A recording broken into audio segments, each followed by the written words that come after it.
रवायात के मुताबिक जब एक सहाबी ने सफर के दौरान खाना न मिलने की सूरत में अपने दूसरे साथी सहाबी को ही गुलाम बनाकर बेच दिया तो आप सल्लल्लाहु अलैहि वसल्लम ने उस पर ऐसा रद्द अमल जाहिर फरमाया जिसने दिलों के तख्ते पलट कर रख दिए। ये उस वक्त की बात है जब इस्लाम के इब्तिदाई दौर में सहाबा कराम अक्सर सफर करते थे, कभी तिजारत के लिए, कभी तबलीग के लिए। इस सफर में दो सहाबी साथ थे। पहले हजरत नईमान बिन अम्र रजी अल्लाह अन्हु जो अपनी शरारतों और मजाहिया तबीयत की वजह से मशहूर थे, और दूसरे हजरत सोइबत बिन हुरमा रजी अल्लाह अन्हु जो एक संजीदा और नेक सहाबी थे। ये दोनों जंग बदर में शरीक होने वाले सहाबी थे।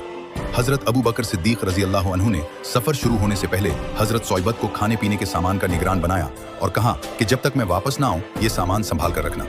हजरत अबू बकर सिद्दीक रजी अल्लाह अन्हु इस काफिले के अमीर थे और वो किसी काम से पीछे रह गए थे। सफर के दौरान हजरत नईमान को भूख लगी। उन्होंने हजरत सोइबत के पास जाकर खाना मांगा।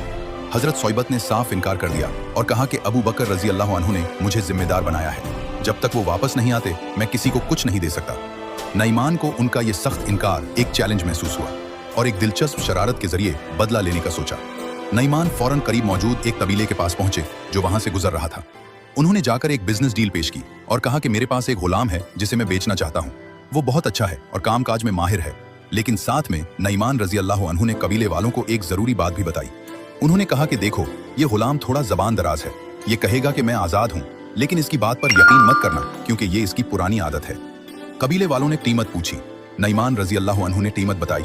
सौदा तय हो गया और उन्होंने 10 ऊंट बतौर कीमत लिए और वापस आ गए। अब कबीले वाले हजरत सोइबत रजी अल्लाह अन्हु के पास आए और कहा कि चलो तुम हमारे साथ, हमने तुम्हें खरीद लिया है। हजरत सोइबत बिल्कुल हैरान रह गए। उन्होंने फौरन कहा कि ये क्या बात है, मैं आजाद आदमी हूँ, मैं कोई गुलाम नहीं। लेकिन कबीले वालों ने हंसकर कहा कि हाँ, हमें पहले ही बता दिया गया था कि तुम यही कहोगे। जब हजरत अबू बकर सिद्दीक रजी अल्लाह अन्हु वापस आए और सारा माजरा सुना तो वो हैरान रह गए और फौरन जाकर उन लोगों को कीमत अदा की और सोइबत रजी अल्लाह अन्हु को छुड़वाया। जब काफिला वापस आया और नबी करीम सल्लल्लाहु अलैहि वसल्लम को पूरा वाकया पता चला तो आप सल्लल्लाहु अलैहि वसल्लम हजरत नईमान की इस शरारत पर बहुत ज्यादा हंसे।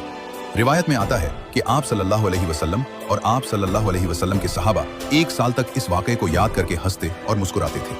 हजरत सोइबत नईमान रजी अल्लाह अन्हु पर बहुत नाराज हुए, लेकिन जब नबी करीम सल्लल्लाहु अलैहि वसल्लम की हंसी देखी तो उनका गुस्सा भी ठंडा हो गया।